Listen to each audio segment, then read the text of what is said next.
orang terbaik yang meraih al-khairiyah adalah tujuan orang-orang saleh, orang-orang beriman. Oleh karena kita dapati para sahabat dahulu bertanya kepada Nabi sallallahu alaihi wasallam tentang amalan yang terbaik, amalan yang paling afdal, ya. Kenapa? Karena mereka ingin menjadi yang terbaik, menjadi terbaik di sisi Allah Subhanahu wa taala. Pembahasan seperti ini perlu karena banyak orang ingin terbaik tapi terbaik di mata netizen, ya. Terbaik di depan manusia. Tentunya yang lebih penting daripada itu semua adalah terbaik di sisi Allah Subhanahu wa taala. Kita baik di hadapan manusia itu dituntut, tapi yang lebih dituntut adalah baik di hadapan Allah Subhanahu wa taala. Bahkan kalau seorang baik di hadapan manusia bukan karena Allah, maka dia terburuk, maka dia buruk.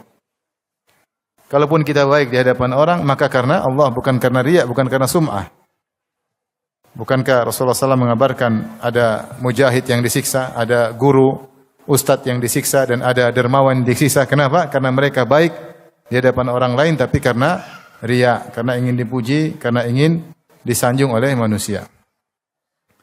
Maka yang kita bicarakan adalah terbaik di sisi Allah Subhanahu wa taala. Dan betapa banyak orang terbaik di mata manusia, namun ternyata buruk di sisi Allah Subhanahu wa taala. Ya. Ketika Rasulullah SAW bersama para sahabat, ada seorang lewat, Rasulullah bertanya, bagaimana menurut kalian tentang orang ini? Dari min asyrafin nas, dari orang terkenal, terpandang. Maka sahabat berkata, hada in khatab, ya, an yunkah, hariyun lahu an yunkah. Kalau dia melamar, dia pasti dinikahkan. Ya. Wa in takallama an yusma. Kalau dia bicara, pasti didengar. Kalau dia memberi syafaat, pasti diterima. Ya. Kemudian datang orang kedua, Rasulullah bertanya, bagaimana menurut kalian orang kedua? Orang ini, orang miskin. Ya. Kalau bicara tidak ada yang dengar, kalau kasih rekomendasi nggak ada yang terima, rekomendasinya tidak dianggap. Kalau melamar, ditolak. Jangan bilang gue banget itu. Melamar ditolak. Kata Rasulullah SAW, hada khairun min mil ardi min hada. Yang kedua ini lebih afdal daripada sepenuh bumi orang yang pertama. Sepenuh bumi orang yang pertama. Sepenuh maksudnya kalau ada jutaan, masih kalah dengan satu orang ini. Rasulullah ingin jelaskan bahwasanya di hadapan manusia, orang pertama tadi baik di hadapan manusia, terpandang, terpuji. Tapi di sisi Allah bisa berbeda. Bisa berbeda.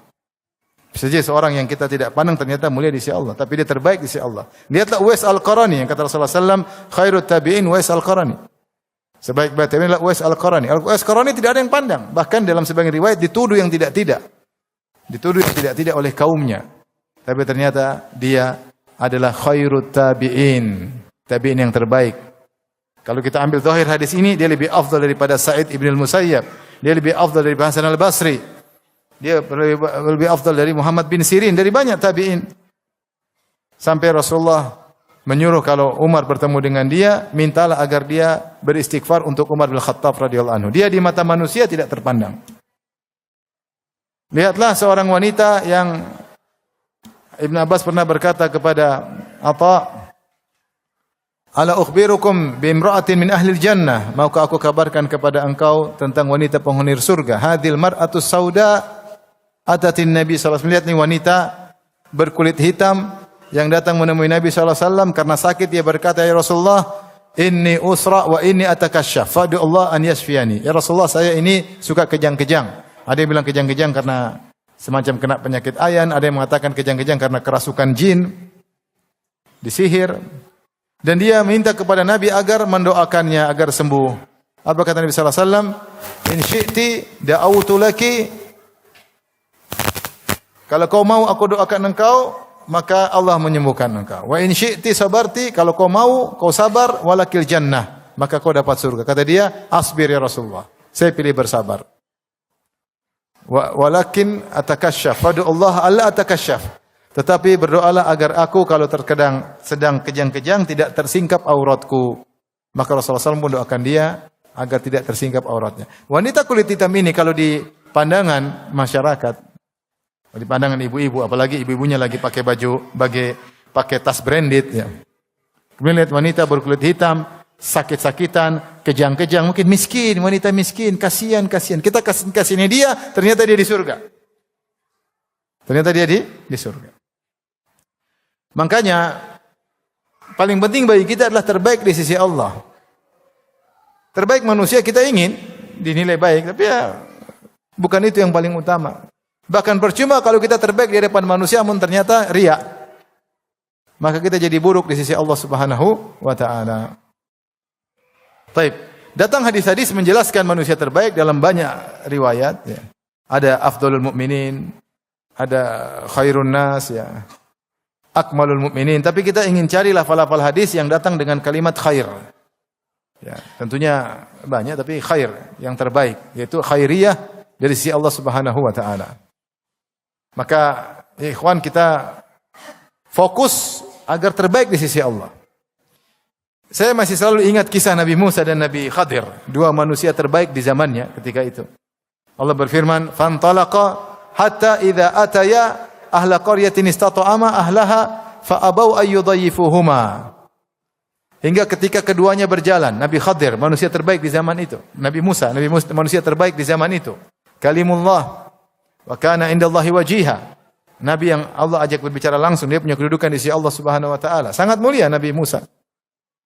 Kata Allah, "Wa alqaitu 'alaika mahabbatan minni." Kami letakkan kecintaan kepada engkau dari kami. Semua orang lihat Nabi Musa pasti cinta sama Nabi Musa. Semua orang dengar kisah Nabi Musa pasti senang dengan Nabi Musa. Tetapi ketika mereka berdua berjalan, Musa dan Khadir, hatta idza ataya ahla qaryatin istata'ama ahlaha. Mereka datang suatu desa, mereka berdua minta hak jamuan, mereka minta makan, istata'ama ahlaha. Ketuk pintu minta makan. Fa abau ayyudayyifuhuma. Mereka semua tidak mau kasih makan. Bahkan sebagian ahli tafsir kalau tidak salah Alusi dalam Ruhul Ma'ani mengatakan mereka ketuk satu-satu.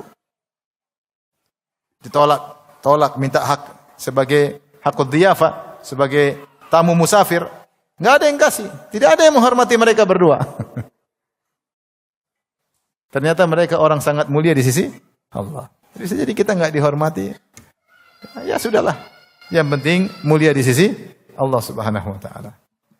Maka saya mengajak diri saya dan juga hadirin hadirat untuk mulai fokus untuk menjadi terbaik bukan di mata netizen, bukan di mata komunitas tapi di mata Allah Subhanahu wa taala. Ini yang kita ingin sampaikan. Baik. Datang hadis-hadis dengan lafal khair. Banyak di antaranya sabda Nabi sallallahu alaihi wasallam, khairun nas, kata Rasulullah SAW, khairun nas dhu al-qalbil mahmum wal lisanis sadiq. Sebaik-baik manusia adalah pemilik hati yang disapu dan lisan yang jujur. Dalam riwayat yang lain, afdalun nas. Dalam riwayat, khairun nas. Maknanya mirip. Ya. Sebaik-baik manusia adalah dhu al-qalbil mahmum, pemilik hati yang disapu. Wal lisanis sadiq, dan pemilik lisan yang jujur. Qila, maka dikatakan oleh pada Nabi, mal qalbul mahmum. Ya Rasulullah, apa yang dimaksud dengan hati yang disapu?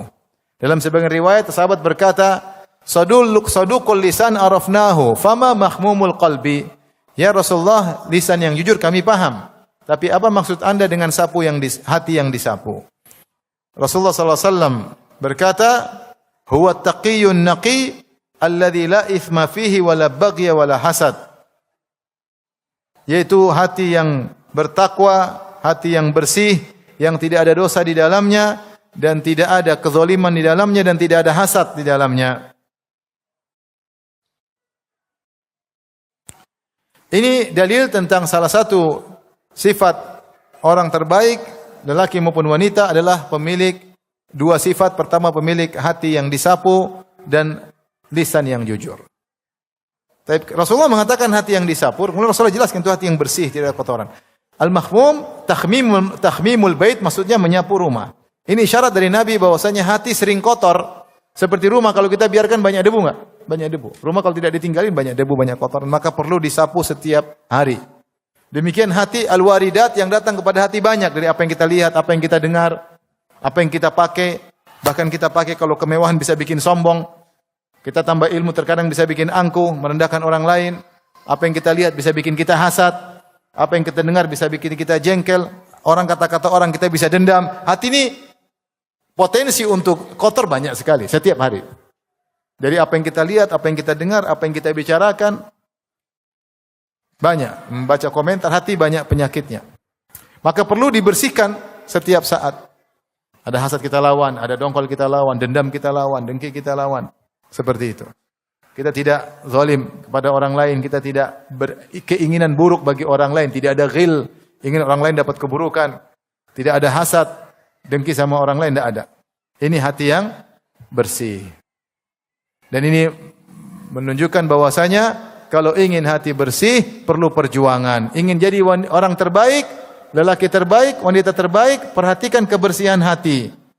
Kebanyakan kita hanya memperhatikan casing zahir aja, lahiriah. Adapun batin tidak kita perhatikan. Padahal yang pertama Allah lihat adalah batin. Kata Allah dalam hadis qudsi, kata Nabi SAW, Inna Allah la yanzuru ila suwarikum wala ila ajsamikum, walakin yanzur ila qulubikum wa a'malikum. Allah tidak melihat kepada rupa kalian, ya, ganteng, cantik, wala ila ajsamikum, tidak kepada fisik kalian, besar, gede, six pack, one pack. Walakin yanzur, tapi Allah lihat ila qulubikum wa a'malikum, pada hati kalian, kepada amal kalian. Hati yang pertama dilihat. Nabi Ibrahim berkata, "Yauma la yanfa'u malun wala banun illa man atallaha biqalbin salim." Hari kiamat tidak bermanfaat anak-anak dan harta. Hanya bermanfaat bagi siapa? Illa man atallaha biqalbin salim, kecuali orang yang bertemu dengan Allah dengan hati yang selamat. Dan Nabi Ibrahim dipuji oleh Allah Subhanahu wa taala, "Wa inna min syi'atihi la Ibrahim idz jaa'a rabbahu biqalbin salim." Dan di antara yang mengikuti jalan Nabi Nuh alaihissalam di atas tauhid adalah Ibrahim alaihissalam, idz jaa'a rabbahu biqalbin salim, ketika dia bertemu dengan Allah dengan hati yang bersih. Maka mulai dari sekarang kita membersihkan hati. Hal-hal yang bisa mengotori hati kita hindari. Jangan kita melihat hal-hal yang bisa mengotori hati. Kalau ada teman yang dapat kenikmatan, kita kalau lihat jadi hasad, jangan, enggak usah dilihat-lihat. Enggak usah dilihat-lihat. Udahlah. Kalau hasad kita lawan, kenapa saya harus hasad? Rugi kalau kita hasad. Kalau kita hasad, yang kita zalimi diri kita sendiri. Dia yang senang, kita yang sakit. Apa urusannya? Dia tambah harta, tambah mobil, kok kita tambah sakit hati. Dia tambah istri, kok kita yang dendam. Ngapain hasad? Orang hasad yang pertama dia zalimi dirinya sendiri. Oleh karenanya ngapain kita hasad? Setiap kenikmatan ada ujiannya sendiri. Dapat harta ada ujian, dapat ganteng ada ujian. Makanya sering bilang Nabi Yusuf alaihissalam di penjara gara-gara apa? Gara-gara ganteng. Kalau enggak ganteng enggak di penjara. Antum karena enggak ganteng enggak di penjara. Enggak, saya bercanda. Maksud saya setiap kenikmatan itu ada ujiannya. Ada ujiannya. Emang orang kaya, banyak orang kaya enggak bisa masuk surga. Kenapa tidak bisa bersyukur? Setiap nikmat wajib disyukur. Ngapain kita hasad? Bersihkan hati. Enggak usahlah kita hasad. Ngapain?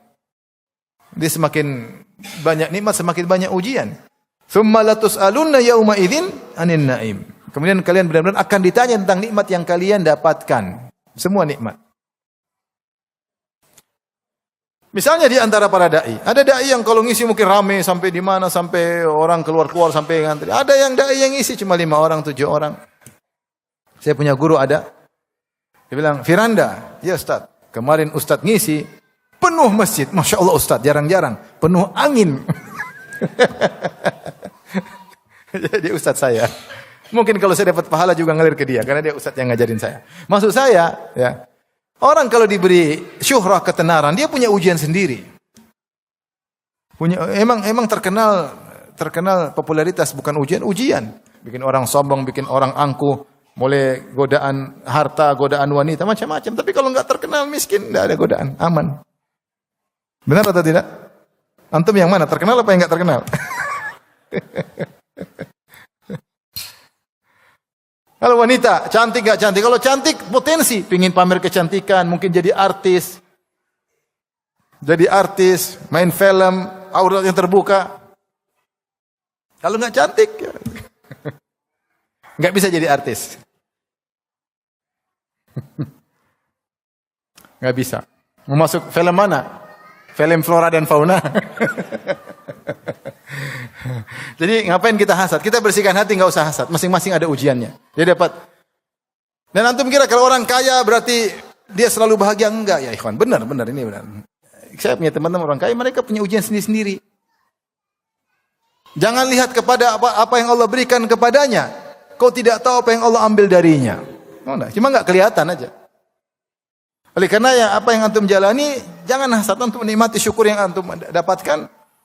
Karena kalau antum hasad hanya menyiksa diri sendiri. Kemudian enggak usah dendam. Ngapain dendam? Kalau bisa maafkan, maafkan. Subhanallah, Imam Ahmad rahimahullahu taala ketika disiksa. Dia bilang semua yang menyiksaku saya maafkan. Kecuali ahlul bidah, provokatornya enggak. Yang lain saya maafkan. Raja, khalifah yang dia maafkan. Kemudian dia berkata kepada anaknya, engkau maafkan ayahanda? Iya. Kemudian dia bilang, nanti hari kiamat kelak, kata Imam Ahmad. Hari kiamat kelak, kemudian ada orang-orang spesial yang Allah mengatakan kepada mereka adalah pahala kalian adalah kewajibanku atau ada di tanganku pahala kalian. Maka berdirilah kalian, berdirilah kalian. Allah ingin populerkan mereka. Siapa mereka? Yaitu orang-orang yang memaafkan. Karena Allah berfirman, wa jazaa'u sayyi'atin sayyi'atun mithluha faman 'afa wa aslaha fa ajruhu 'ala Allah. Siapa yang ingin membalas maka boleh membalas setimpal. Tapi siapa yang memaafkan maka pahalanya tanggungan Allah Subhanahu wa taala. Kata Imam Ahmad, pada hari kiamat kelak Allah akan manggil orang-orang, kata Allah, kalian pahalanya tanggunganku. Berdirilah kalian. Siapa mereka? Adalah orang-orang yang memaafkan. Kata Imam Ahmad, saya ingin termasuk dari mereka yang mudah memaafkan. Ngapain kita dendam-dendam? Bersihkan hati, maafkan, selesai. Tidur, enak. Kalau antum dendam, antum jengkel. Kalau jengkel, istri kena imbas ya. Efeknya kena istri. Ngobrol sama istri nggak nyaman, anak-anak pun diomel-omelin. Ya. Apalagi orang yang antum dendami ternyata semakin sukses, antum tambah jengkel. Antum pingin dia mati, dia tambah istidraj oleh Allah. Tambah sukses. Akhirnya antum mati di luar. Oleh karena udah miskin mati ya. Oleh karenanya jangan dendam, berusaha enggak dendam. Makanya saya bilang sama antum sekarang coba cek hati antum. Ada berapa orang yang antum jengkelin? Coba hitung. Coba orang yang paling saya jengkel, saya pingin dia mati segera siapa coba? Ada enggak? Ada orang antum jengkelin enggak? Ada kan? Ada. Berapa orang? Coba jujur. Yang antum jengkel sekali sama dia. Antum berangan-angan dia ciloko. Berapa orang? Coba antum buang satu-satu. Ngapain saya jengkel sama dia? Semua qadarullah. Dia zalimi saya, dia rendahkan saya, qadarullah. Dosa-dosa saya yang menyebabkan itu semua. Antum buang. Antum pulang enak, tidur sama istri enak. Senyum-senyum, ketawa ketiwi. Siapa yang antum paling jengkelin? Istri, Ustaz. Wah, itu kali itu repot. Kali itu repot. Itu perlu perjuangan lebih. Maksudnya soalnya jangan dendam. Enggak usah dongkol. Dan itu perlu dibersihkan setiap hari. Makanya Rasulullah puji, kata Rasulullah, dzu mahmumil qalb atau dzul qalbil mahmum, pemilik hati yang senantiasa disapu. Tidak ada jengkel sama orang. Tidak pingin orang celaka. Tidak ada dongkol sama orang. Dan itu perjuangan yang berat. Yang kedua, kata Nabi SAW, dzu lisan as-sadiq atau sadukul lisan, pemilik lisan yang jujur, berusaha tidak bohong sekalipun. Jangan pernah bohong. Semampu mungkin jangan bohong. Meskipun kelihatannya sepele, jangan bohong. Biasakan diri. Apapun kondisinya, jangan bohong. Setan membisikkan bohong, selamat, gampang. Tapi antum bilang enggak, saya enggak pengin bohong. Saya pengin jadi lelaki terbaik di sisi Allah.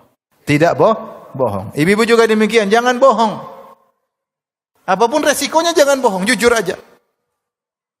Setan sering membayangkan bahwasanya bohong adalah keselamatan, tapi keselamatan sungguhnya dengan kejujuran. Allah berfirman, ya ayyuhalladzina amanu taqullaha wa kunu ma'as shadiqin. Wahai orang beriman, bertakwalah kepada Allah dan bersamalah orang-orang jujur. Allah ceritakan bagaimana Ka'ab bin Malik dan dua temannya yang jujur, akhirnya mereka disikapi oleh Nabi, diboikot 50 hari, tapi ujungnya indah. Mereka disebutkan dalam Al-Quran, wa ala thalathatil ladzina khulifu hatta idza dhaqat alaihimul ardu dan seterusnya. Bima rahubat wa daqat alaihim anfusuhum dan seterusnya. Allah puji mereka, Allah sebutkan dalam Al-Qur'an bahwasanya tobat mereka telah diterima oleh Allah Subhanahu wa taala. Allah berkata setelah itu, ya ayyuhalladzina amanu taqullaha wa kunu ma'as shadiqin. Bertakwalah kepada Allah dan jadilah kalian bersama orang-orang yang jujur. Jangan di barisan orang tukang bohong. Apapun dia jangan bohong. Kelihatannya sepele, jangan bohong. Meskipun sepele, jangan bohong. Karena kalau sudah bohong sekali, bohong kedua, kita terbiasa bohong. Kita akhirnya bohong. Kalau sudah bohong, akhirnya ahli bohong. Akhirnya bohong. Dan kalau sudah tukang bohong, kita bohong tidak merasa apa-apa. Makanya Rasulullah SAW mengatakan, iyyakum wal kadzib, waspadalah kalian dari dusta. Fa innal kadziba yahdi ilal fujur wa innal fujura yahdi ilan nar. Karena dosa mengantarkan kepada dosa. Dosa mengantarkan kepada neraka. Lihat ini, pelan-pelan. Kirain dusta itu ringan. Dusta itu ada efeknya belakangannya. Membuat orang mudah maksiat. Maksiat mudah mengatakan kepada neraka jahanam. Wala yazarul rajulu yakdzib. Senantiasa seorang dusta. Wa yataharral kadzib. Bahkan dia ahli ketika dia dusta, dia sengaja dusta. Hatta yuktaba indallahi kadzaban, sampai distempel oleh Allah sebagai pendusta. Kalau sudah distempel, antum heran kok bisa dusta. Bagi dia biasa saja, dia dusta seperti cerita. Ngomong sini, ngomong sana, ngomong sini. Sudah distempel mau diapain? Saya pernah ngomel sama seseorang. Dia bilang, kenapa antum marah sama saya? Antum dusta sih. Dusta yang mana? Antum kebanyakan dusta sampai lupa dusta antum, saya bilang. Susah. Dia karena saking dusta jadi hal biasa. Maka seorang jujur. Meskipun kalau kita jujur, mungkin orang menganggap kita rendah. Enggak ada masalah. Yang penting baik di sisi Allah. Daripada antum bohong, kelihatan wow, tapi antum binasa di sisi Allah Subhanahu wa ta'ala. Penilaian manusia baik belum tentu antum baik di sisi Allah Subhanahu wa ta'ala. Maka ini perjuangkan. Maka di antara doa Nabi SAW, wa as'aluka lisanan sadiqan wa qalban salima. Hafal doa ini. Wa as'aluka lisanan sadiqan wa qalban salima. Ya Allah, aku minta kepada Engkau lisan yang jujur dan hati yang selamat. Minta kepada Allah agar antum berusaha jujur, tidak bohong. Terjadi apa terjadi? Jujur.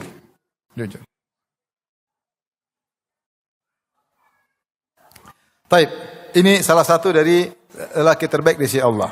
Yang berikutnya di antara lelaki yang terbaik kata Nabi sallallahu alaihi wasallam, akmalul mu'minina imanan ahsanuhum khuluqa wa khiyarukum li ahlihi. Ya. Orang beriman yang paling sempurna imannya adalah yang paling baik akhlaknya, dan yang terbaik di antara kalian yang terbaik bagi istrinya. Di sini lihat Rasulullah SAW menggandengkan antara iman dengan akhlak, dan contoh akhlak yang paling utama kepada istri. Orang beriman terbaik yang paling baik akhlaknya. Lelaki yang terbaik yang paling baik bagi apa? Istrinya. Oleh karenanya standar utama seorang lelaki akhlaknya baik atau tidak adalah akhlak kepada istrinya. Kalau dia baik sama istrinya, ini insya Allah orang baik di mana-mana. Karena paling ujian berat sama istri. Kalau istri lulus, yang lain lulus. Benar atau tidak Bapak-bapak? Semangat, benar. Ini di Madiun aja apa di mana-mana?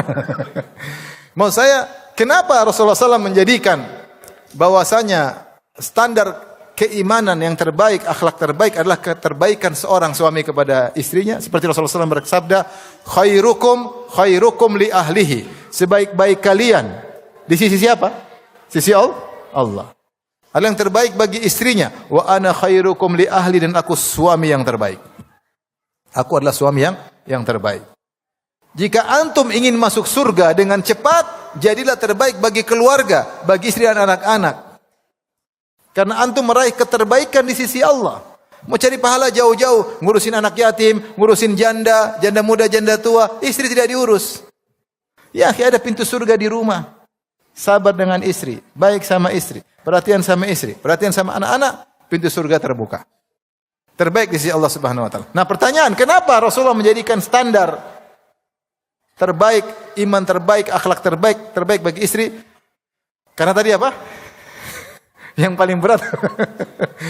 Karena istri, kalau orang baik sama dia, sama istrinya, Berarti memang itu akhlak sejatinya. Karena kalau kita baik sama orang, kita bisa bersandiwara, bisa tasannuk, bisa buat-buat. Karena kita ketemu dia cuma sebentar. Sementara istri kita bertahun-tahun. Kalau kita bisa bertahun-tahun baik, berarti akhlak kamu sungguhnya itu memang, itu aslinya kamu baik. Karena antum bisa akhlak baik selama puluhan tahun sama istri. Bisa baik terus. Berarti ini akhlak yang sungguhnya. Ini yang pertama. Yang kedua, kalau antum baik sama orang, wajar antum tidak bisa ngapa-ngapain dia karena antum teman sejawat dia atau bos dia atau teman dia. Tapi kalau istri lemah, mau antum gampar, mau antum pukul, mau antum cerai, mau antum gampang. Maka ketika ada makhluk lemah di depan kita, kemudian kita baik sama dia, itu akhlak yang sungguhnya. Maka akhlak yang terlihat yang terbaik bukan di hadapan orang kaya. Karena di depan orang kaya kita bisa berbuat akhlak murah senyum. Tapi apakah antum baik di hadapan bibi antum, di hadapan supir antum, di hadapan pegawai antum, di hadapan orang miskin? Itu akhlak yang sesungguhnya. Maka siapa yang baik bagi istrinya, padahal dia mampu untuk menzalimi istrinya, dia mampu untuk menggampar istrinya, itu orang yang baik yang sesungguhnya. Oleh karenanya ikhwan, kalau ingin menjadi lelaki terbaik di sisi Allah, Allah yang terbaik bagi apa? Istri. Maka bermuamalah kepada istri harus dengan muamalah yang terbaik. Istri yang lebih utama untuk kita buat tertawa dan tersenyum daripada teman-teman kita, daripada teman-teman di grup, daripada teman-teman moge kita. Saya enggak punya moge, saya enggak punya teman-teman moge. Daripada teman-teman yang lain, istri lebih utama kita candain, kita senangkan hatinya. Kenapa? Karena terbaik di sisi Allah, yang terbaik bagi apa? Istrinya. Kalau kita bisa maafkan kawan kita, beri uzur kepada kawan kita, istri lebih utama kita beri uzur.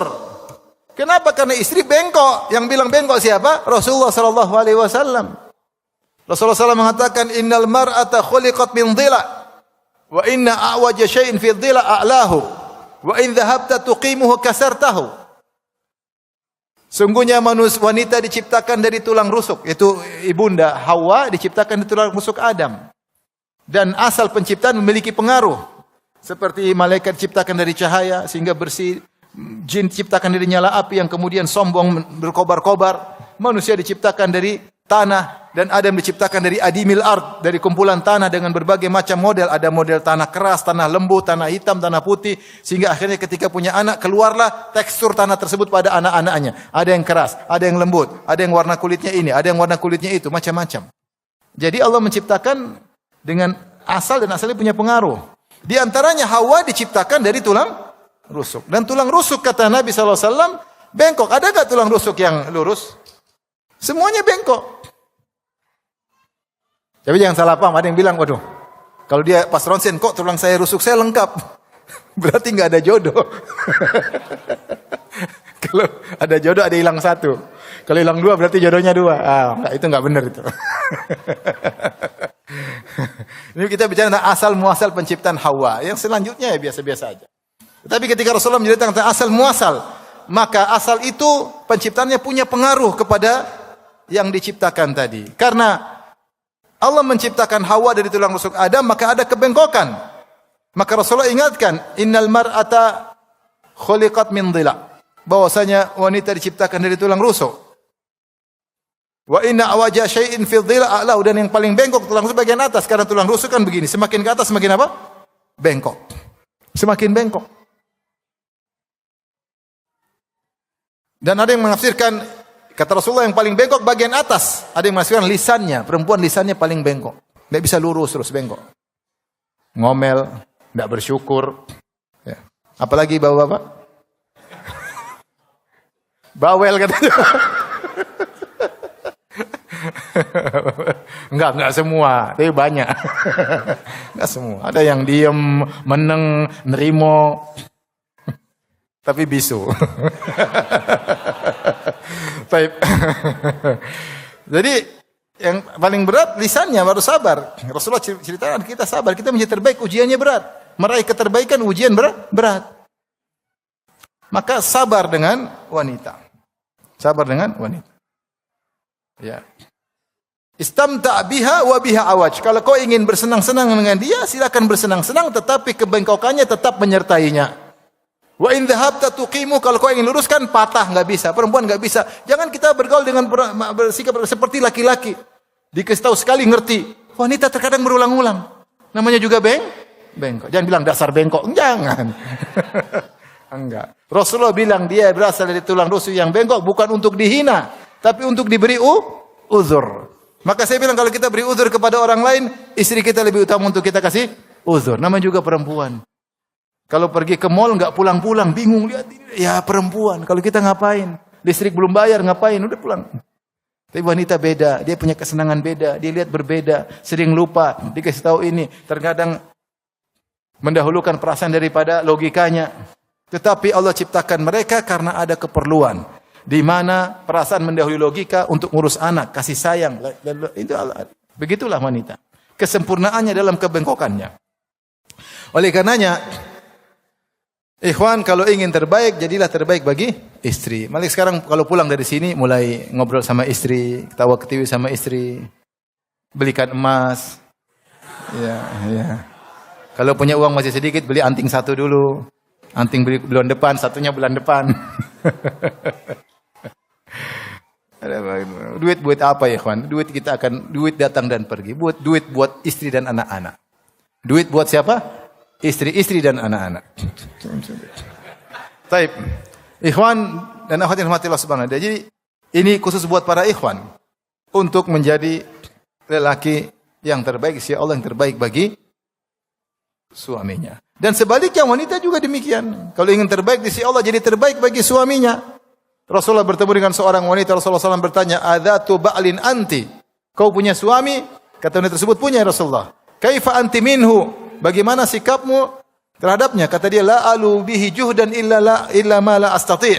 Aku berusaha semaksimal mungkin optimal untuk melayaninya, berbuat baik kepadanya, kecuali yang aku tidak mampu. Kata Rasulullah, "Unzuri unzuri aina anti minhu, fa innahu jannatuki wa naruki." Lihatlah bagaimana kedudukanmu di hati suamimu, sungguhnya suami adalah surgamu dan nerakamu. Maka ibu yang dirahmati Allah Subhanahu wa taala, kalau ingin menjadi wanita terbaik di sisi Allah, jadilah terbaik bagi suami. Layani suami, jangan malas-malas layani suami.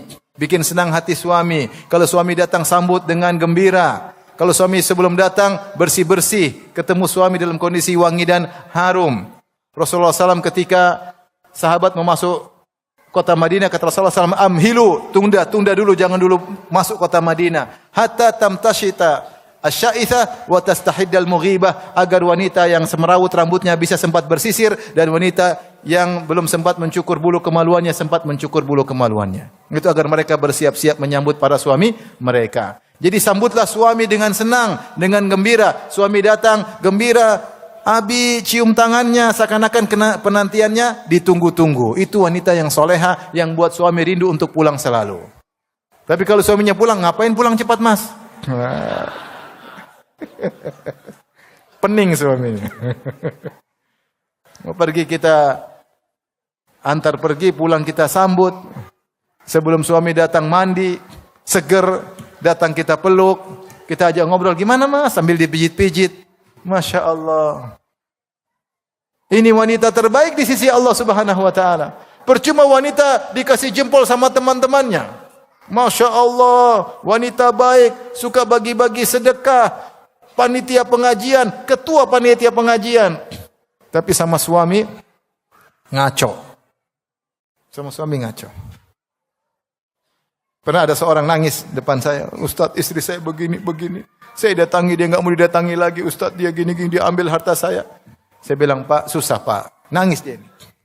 Saya bilang, "Udah, istri Bapak suruh ngaji lah Pak." "Masalahnya Ustaz, dia ketua pengajian Ustaz."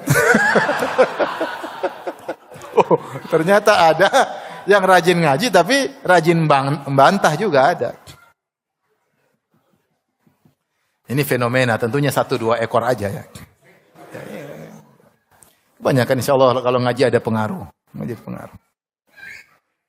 Berusaha kita ya layani. Saya ketemu seorang, istrinya baru meninggal. Dia bilang, "Ustaz, kemarin waktu istri saya meninggal, dia di rumah sakit dalam kondisi mendekati sakaratul maut." Dia sempat bilang, "Abang, saya minta sepatu abang." "Buat apa?" "Saya ingin melakukan kebiasaan saya semir sepatu abang sebelum abang pergi ke kantor." Allahu Akbar. Adakah wanita seperti itu di Madiun? Ini mau mati masih berkeinginan untuk melayani apa? Suaminya. Ini nyata, saya tidak cerita bohong, nyata. Ini cerita sama saya. Subhanallah. Wanita itu demikian. Layani suami, ambil teh, dia bikin teh. Gorengin nasi goreng. Gorengin telur. Gorengin gorengan mulu cepat mati.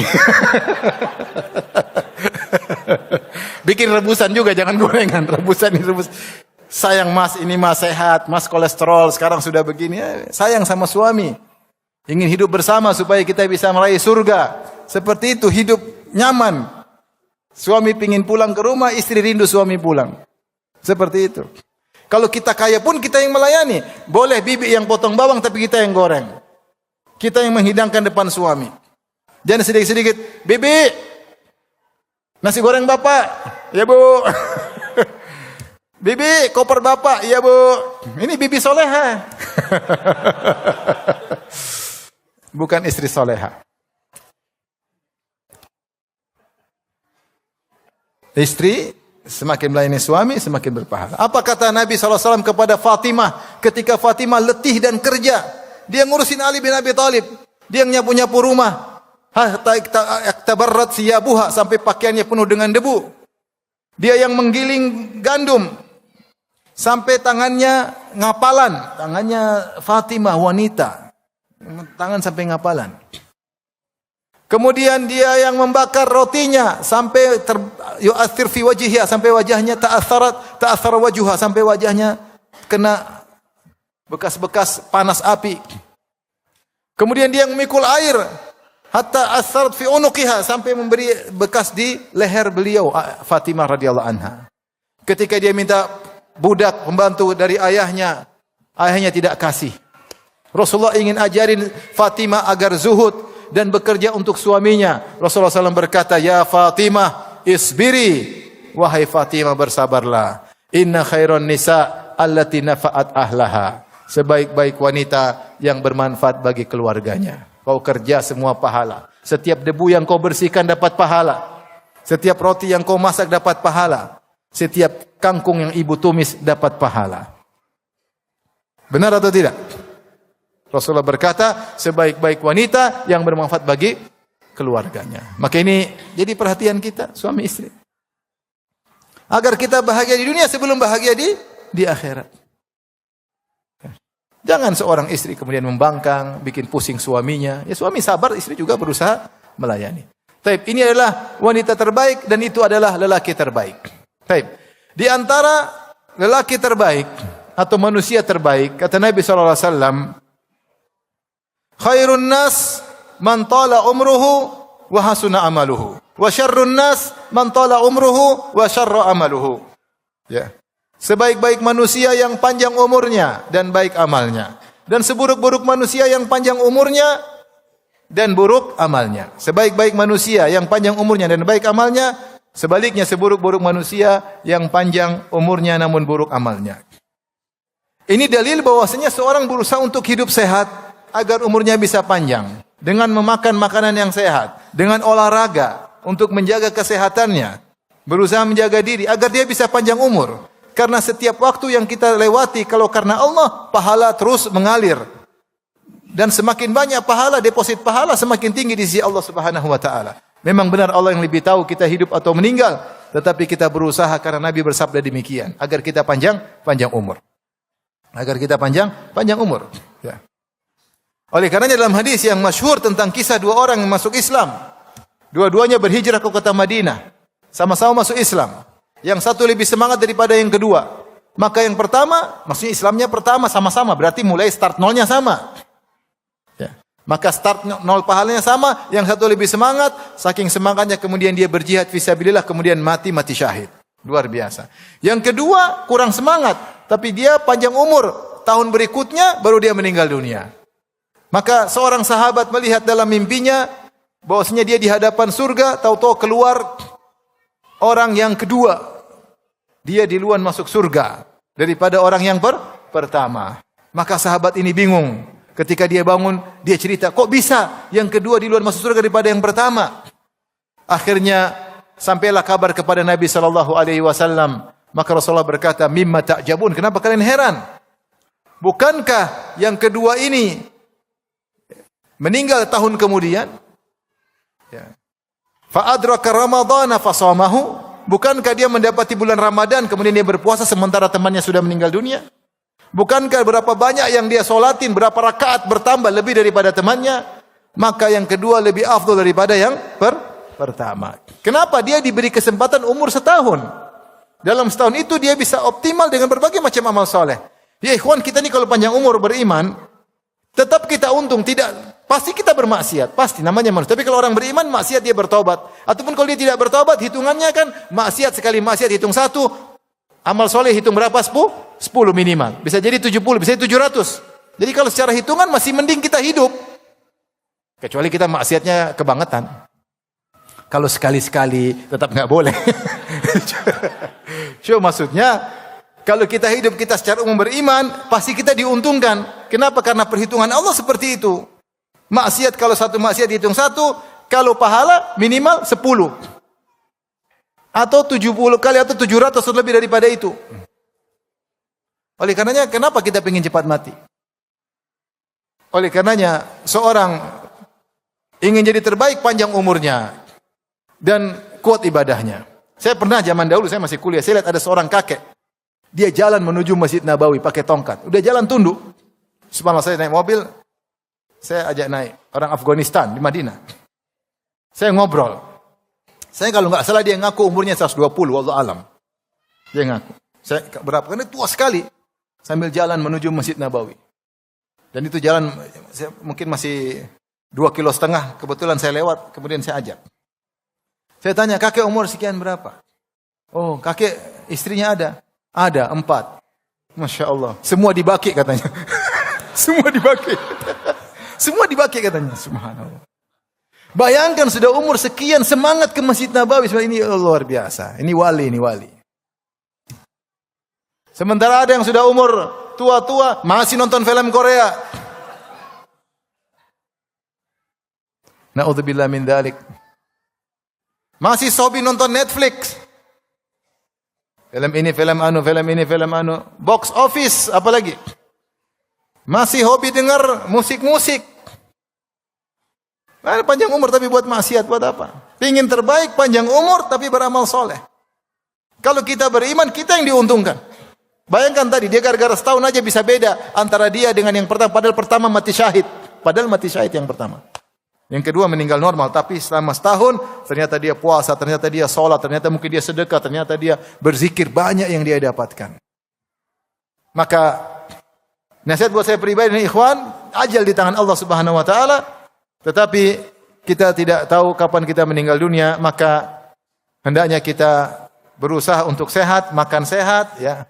Jangan terlalu banyak makan gorengan, ingat ya. Gorengan ya. Makan rebusan, jangan lupa. Jangan lupa olahraga ya.